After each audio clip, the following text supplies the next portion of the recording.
how does the transition from director of animation go into live action? Was it like, you know, because obviously, I don't know. You tell me. Was there trepidation in the sense, like from the studio heads, or when you said, "Hey, I want to do a film like Gulliver Travels," or was it like, "Oh, we've seen your previous work, and cool, of course you can do this"?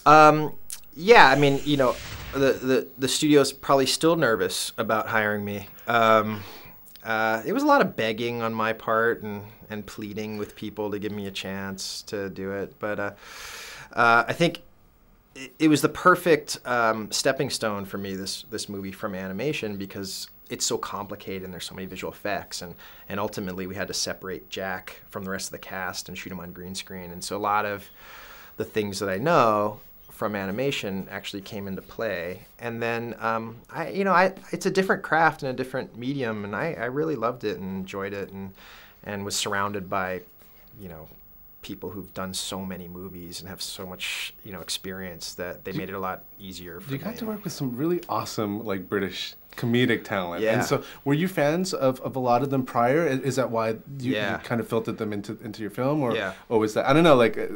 Yeah, the cast, I mean, I love the cast. I'm really proud of the cast. I was a fan of all of them before. No one in the States knew what I was doing. Like, they just thought I put my friends in the film. And I was like, no, Catherine Tate is like, she's really famous, you know?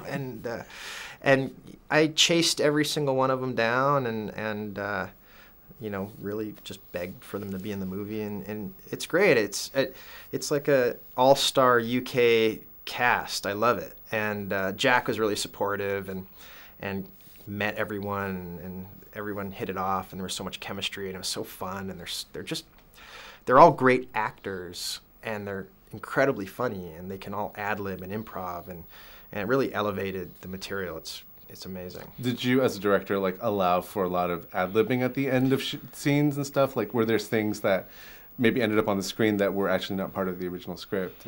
Not only did I allow for ad-libbing, like, encouraged it. I mean, we did the script, 1 or 2 takes maybe, and then it just went crazy, you know, and Jack rehearsed with the actors while we were prepping, and we worked out the scenes, and I got to see how they were going to play around with it a little bit so I could get prepared for how to shoot that, and we just kept shaping it, and I loved that, and that is my background in animation. We do that a lot, and it's really about giving them the idea of what the scene's about, and letting them play and trying to find those magic accidents and building those back into the movie. I just talked to Jack, and I think what people don't realize is that you see this Jack Black persona, which is awesome, and then when you meet him as a person, he's actually really chill, and you know,